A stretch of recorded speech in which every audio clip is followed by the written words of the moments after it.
I'm going to introduce our very special guest speaker. Her name is Laurel. Some of you might know her. She is the founder of both Distribute Consulting as well as the Remote Work Association. She starts, strengthens, and leverages virtual workforces to solve corporate and socioeconomic concerns. And she shares her expertise as a Forbes contributor, a subject matter expert for business education curriculum, and virtual software advisor. We're so excited to have her share her wisdom and expertise in building relationships in remote environments. And so I'm going to stop sharing my screen and turn things over to Laurel. Thank you so much, Megan. I'm really excited to be here, and I'm excited to see so many faces that I know, so many great remote work advocates already, but also new friends. So I'm really grateful for this platform in which we can truly network with each other, truly connect. These smaller groups and highly interactive conversations are absolutely critical to virtual networking, which is exactly what we're talking about. So this is a great example. So yeah, virtual networking, for those of us that weren't in the last Networkplaceless session that talked specifically about the struggles and challenges of virtual networking, this is a very tricky topic. Based on history, we know that how critical it is to network. You know, in the rise of the 80s and 90s, this was the conversation of the business world, that we need to connect with each other, that your value is your network. It's not about what you know, it's about who you know, right? Like, this was such a big conversation, and rightly so. Because of those initiatives in the 80s and 90s, we saw a big spike in career development and in growth of companies, because people weren't just siloed in their own industries and their own companies. They were expanding and networking with each other. So this can benefit our careers, it can benefit our businesses, it can benefit our communities. It has economic impact. There's so many benefits. However, when we go online, suddenly it's a different conversation, right? This isn't just going to a BNI group in the morning and having coffee and donuts at 7 a.m. on your way to work and you share leads with each other. It's not that simple. There are some very unique concerns about virtual networking. I'd love to hear in the chat about what your personal concerns have been, and so we can address that in Q&A. But for me personally, and for the experience of my clients, I see three primary concerns. One is career stagnancy, that we're not having as many organic opportunities for internal networking within our company. There's so many opportunities for mentorship and for just visibility, for promotions, that aren't really happening in a virtual environment, and therefore our personal careers aren't able to progress maybe as they would in an office environment. Another is that it's super overwhelming. Here we have LinkedIn, right, and Twitter and all of these channels for networking, and it's great. We can connect with 5,000 people overnight, right? Like, it's so great. But are we actually connecting with people? Is this somebody that you can call and ask for a favor, or, hey, I'm going to refer somebody to you and you can refer somebody to me? Like, is this a true valuable relationship, or is it just an avatar that says, you know, now I have 5,001 connections, right? Like, connection is a misleading word, let's say. So I think that there's all of these problems that we think, all right, I know that I need to network. I know that I need to expand the people that I know, get to know people from other industries. But how do I do that? And what's the balance between this quantity in the virtual world of all of these thousands and thousands of connections versus the quality of people that I know in my community, that they trust me and I trust them? Where's the balance in between? So there's a lot of different ways that we could take this discussion, and I hope that we will in the breakouts. But there's just one perspective that I've had as I was trying to figure out this balance for myself. I was early in my stages of my remote work career. Let's say I had been distributed company COO for a decade. And this is when I was breaking into the remote work world and getting to know all of the other distributed companies that were out there. And I was struggling to find this balance of, well, who do I, like, how do I decipher if somebody's a connection and just good to have in my LinkedIn, little black book, or somebody that I can really collaborate with and trust? And like, how do I set that line? Where do I draw that boundary? And in that time, I discovered that my network as a remote worker, as a remote work advocate, needed to have at least 6 critical profiles, 6 people that if I didn't know anybody else in the entire world, if I just had these 6 people, it would enable my network to be strong, my virtual network. Now, these could be people that are in my community that are close to me geographically, or I keep them close to me virtually with higher interaction. I send them emails more often. I look for excuses to collaborate with them and work with them, right? There's a difference between just having access to them and truly collaborating and engaging with somebody. And so these are the 6 people that I prioritize in my network, people that I really, really value and invest time in, because I know that I'm going to see a return on that investment. If I put time and attention into these relationships, I'm going to get something back. I'm going to get leads back for my business. I'm going to get career development or something like that. Value of my network, I'm going to see a return on with these 6 people. So I'm going to share my screen. This is a segment of a presentation. I will share my slides with you guys afterward, but do know that this is just a segment of the presentation, that we're just going to go through the 6 profiles really quickly. If you have any additional questions, please feel free to reach out to me. I mean, actually connect with me. And so we can send a connection on LinkedIn, but we can follow up with a really great video call together. I'm happy to answer questions, but I just wanted to give the disclaimer. When you see the PDF shared with you afterward, you're going to have slides before and after that aren't familiar to you. So anyway, here we go. So let me share my screen, and we'll talk about what these 6 profiles are. So the first one is your sounding board. So this is a person, and forgive me, it's taking a second to catch up. So the first person that we need to have in our virtual network is somebody that we can talk to and genuinely, absolutely transparently talk to. Somebody that will give us real feedback, somebody that will tell us when our opinions are good, tell us when our opinions are bad, somebody that we can really talk to. Because this is really the core of isolation. A remote worker isolation is something that we all hear about and probably all deal with on at least once or twice. But this person is that friend. It's like that cubicle mate, right? Like somebody that's just always there and you can bounce ideas off of and riff off of. We need that friend. Those social relationships are not the root of remote worker isolation, but they are a critical component. We miss having people to talk to.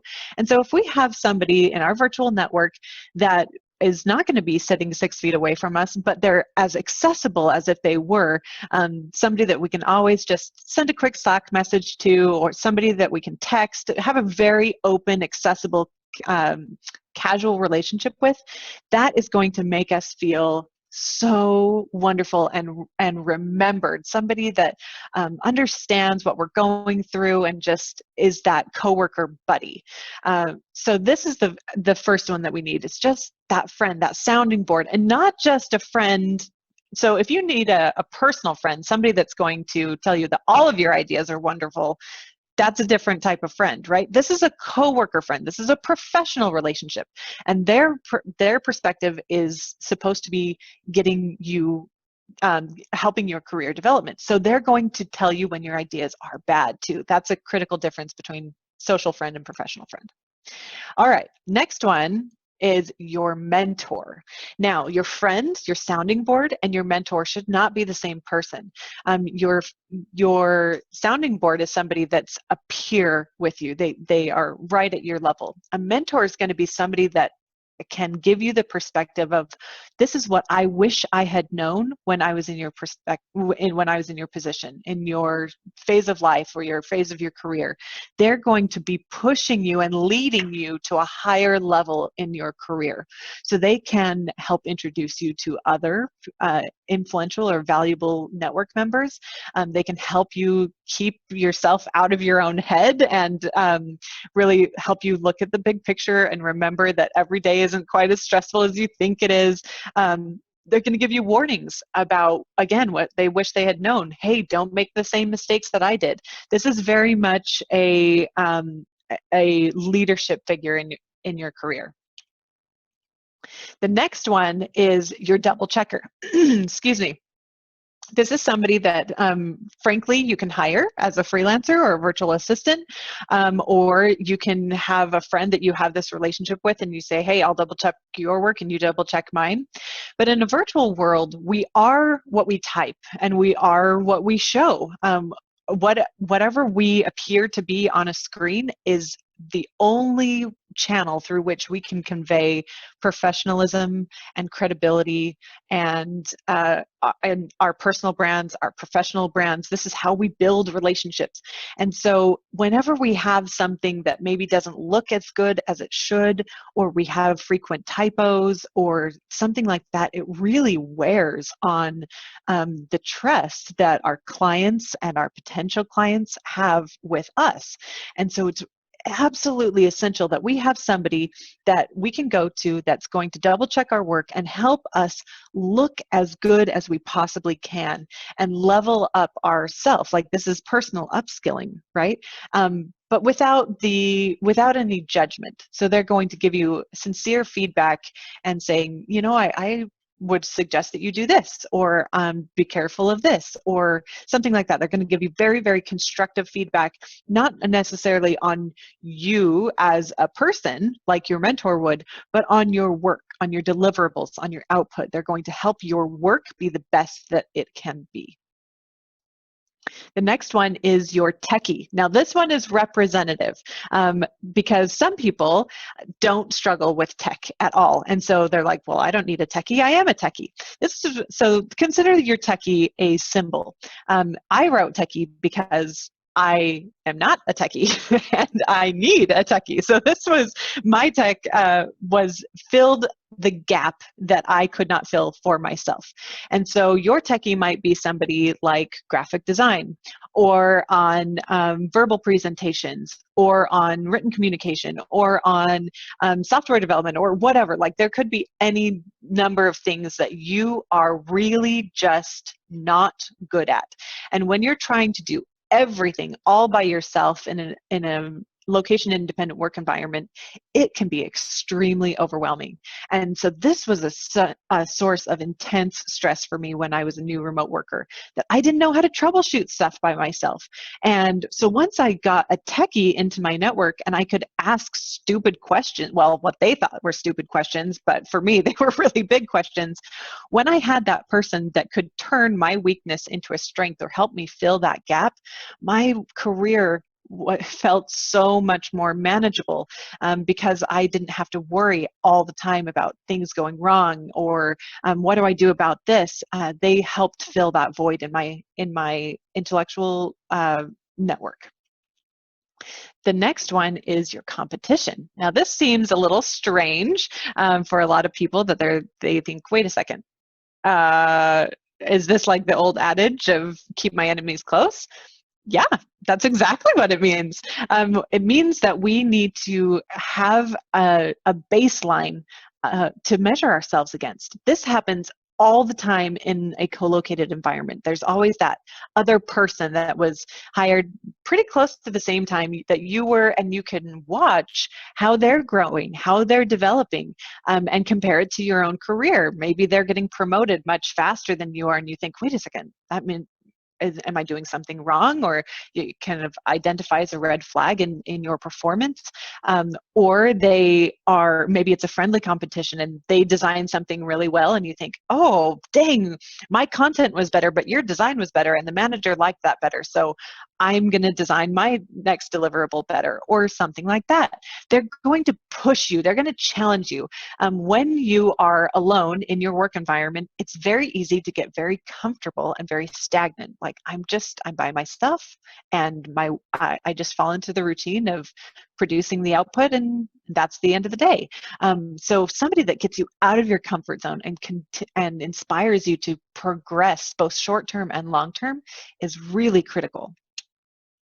And then the last one is your enforcer. So this is somebody, I give the personal recommendation that this is somebody that intimidates you, or that you're a little bit afraid of, because you don't want to let them down. So maybe this is, I don't recommend that it's your mentor, similar roles, right? But your mentor is a friend, they're looking out for you. Your enforcer is somebody that you need to stay accountable to. So maybe it's somebody that you're paying money to, or somebody that is going to keep you on track, because again, you're alone. You're only by yourself. And so it's so easy to say, well, it's okay, I'll get to that tomorrow, or I'll get to that next week. Nobody will know, but you'll know. And so this can help us with our self-discipline, is having somebody to be accountable to, an accountability partner. But not just an accountability partner, again, that's a friend, because it's like, well, I can say no to my friend and they're not going to judge me, and it's all fine at the end of the day. You want somebody that's really going to push you, that is going to help that self-discipline when you're remote. All right, so now I'm stopping my screen. And I'm not sure why I told you guys that, but a warning that you're about to see my face.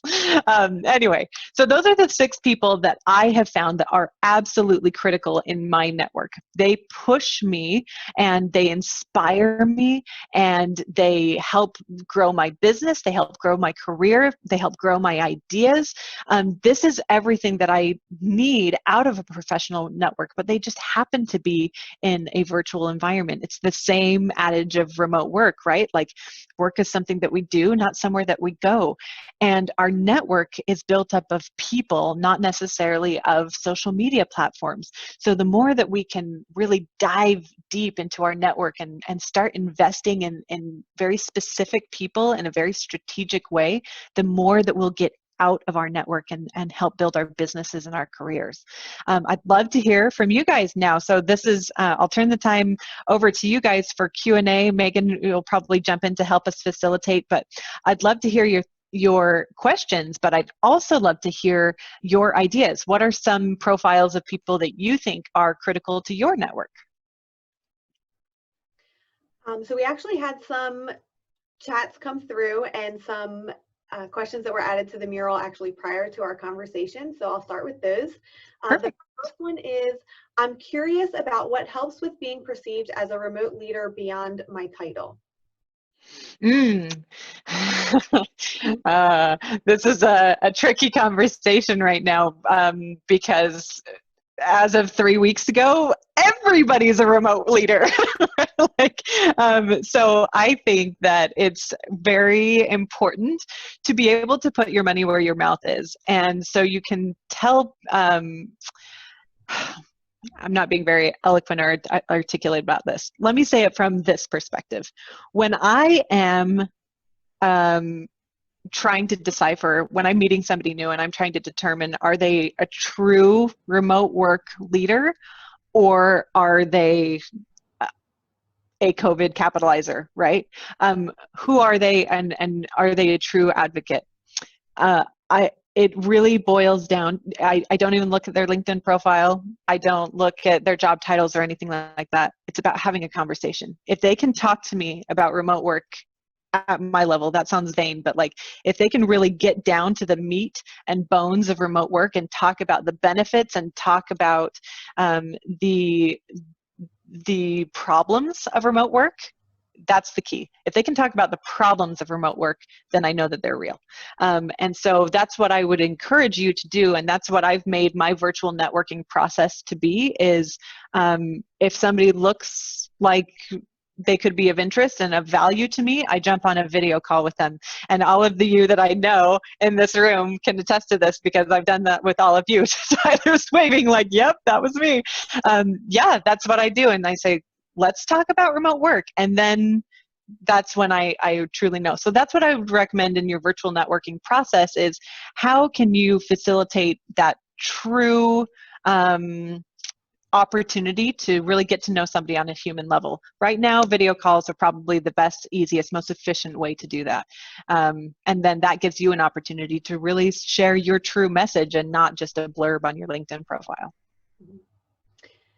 Thank you. That's actually a good segue into our next question, which is how do we develop a new etiquette for conversations? You know, I would defend that new etiquette really should be old etiquette, because the problem that most people have when they're networking virtually is that they are treating this as a completely digital conversation, and what they're forgetting is that you're still conversing with a human being. And if you treat them like a human being, then it's actually a much easier process. So if you're trying to like reinvent everything and say, well, how would I approach somebody in a virtual environment? Well, think about how you would approach somebody if you were walking up to them in person. And it really should be the same. If it's completely different, you're doing something wrong. So just don't reinvent the wheel. Go up to somebody and imagine that you're approaching them at a cocktail party or at a conference and saying, this is who I am. Pay them a compliment. I loved your presentation. I'd love to pick your brain about it. Could we hop on a video call sometime? You're never, ever, ever going to walk up to somebody and just hand them a business card without saying anything. But that's what most of us are doing on social media right now. So be a human being, be transparent, communicate, and your results will be much better. Awesome. And actually, is there anything else you can speak to about connecting virtually for introverts, especially using social media? Yeah, nobody believes me. Nobody believes me. I am incredibly introverted. My husband is right behind my screen right now, and he's nodding his head like, yeah. No, I'm very comfortable in a virtual environment, but man, I'm not. Approaching people is really hard for me. So over time, I've had to figure out what I am comfortable with and just make the most of that. So, you know, marketing strategies are very one size fits all, and they say, this is what you're supposed to do. You're supposed to post this often, and you're supposed to include SEO, and you're supposed to do all of these things. That wasn't comfortable for me. That felt really, really stressful.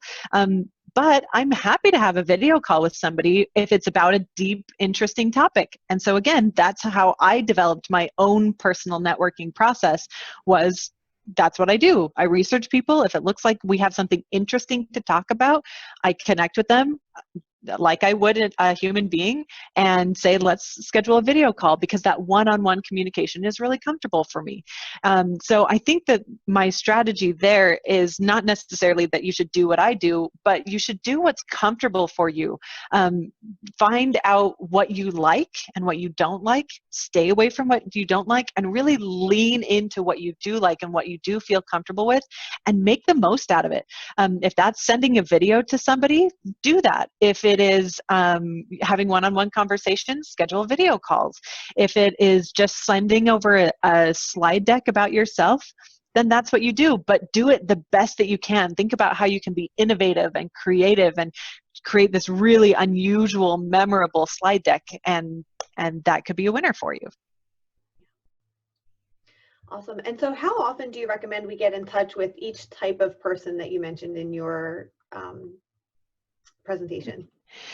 You know, that's going to be different for each person, but the goal is to develop a relationship where you don't necessarily need to be in frequent contact in order to have a relationship of trust. So I'll mention, and I mean forthright, Tammy's in my network. She and I love collaborating with each other, and we really trust each other to tell each other when things are going right and not right. And so in the very beginning, we collaborated very, very closely. So we started with, weekly, bi-weekly communication. Then we collaborated very deeply on some projects together, and then that petered off as each of our businesses grew. But now we know that we could go a month without talking to each other, or quarter without talking to each other, and yet whenever we see a ping from each other, it's like, bam, we're there. Like, I get you. Where do you need me?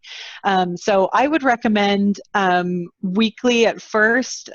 Just let the relationship be pretty organic. But remember that you are making an investment. So you need to give as much as you want to receive. So you can't just be pinging somebody over and over and over and say, hey, will you look over this? And hey, what should I do about this? And hey, like, you can't just be sucking them dry. Offer to help and share articles and offer introductions to other people. Like, make sure you're making an investment in giving them and making it a symbiotic relationship.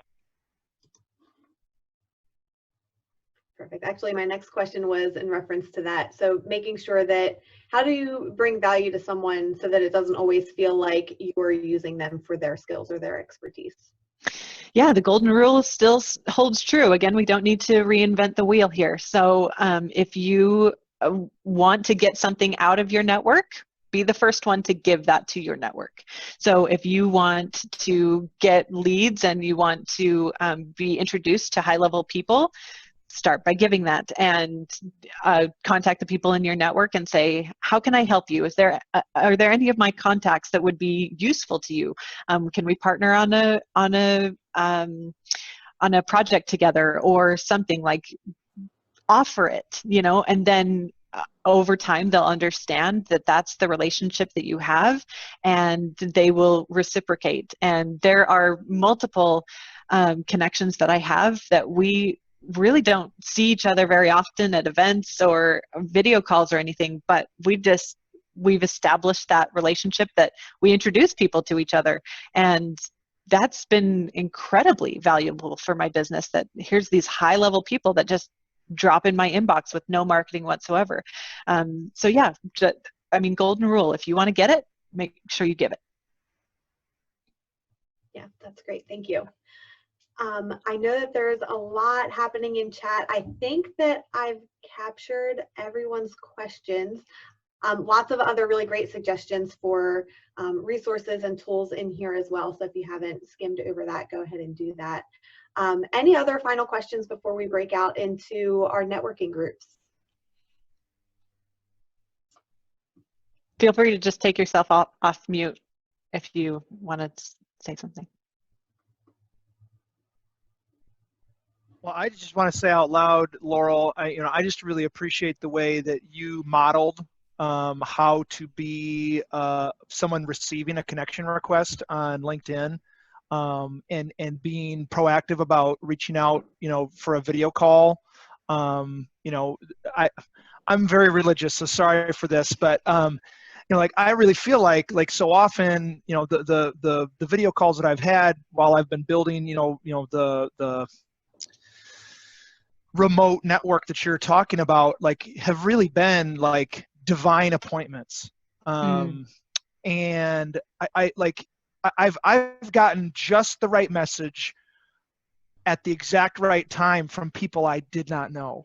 Mm-hmm. And I'm getting emotional about it, right? Because I'm pretty new to even just doing business. I used to be a school teacher, and so all that sort of stuff. I was used to, the give and take of the personal connection all the time. And so, I've had the opportunity to meet probably a dozen or more people that, just we're kind.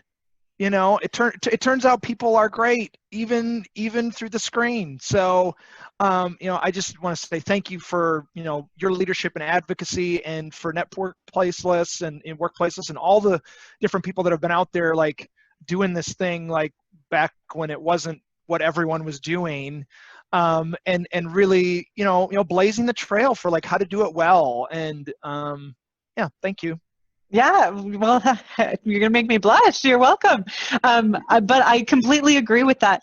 As a culture, in fact, I wrote a Forbes article about this one time, that I was like, people need to understand what they're getting into when they're getting into the remote work world, because just culturally, we're very different people. We're extremely open and transparent because of our work habits. Like, we need to have over communication, extra transparency, lots of empathy, and that carries through into our relationships as well.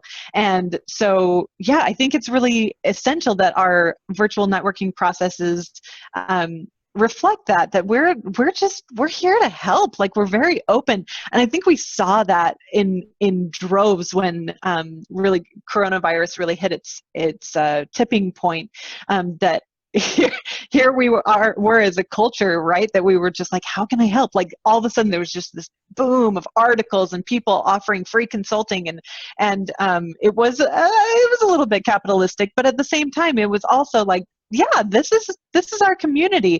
And so I think, own it. This is who we are, that we're really transparent, empathetic, helpful, happy people, and we can let that show to the other industries and the other companies that are just getting into remote work for the first time, and they'll really notice that something's different, and they'll know that we can practice what we preach, that remote work has something amazing about it.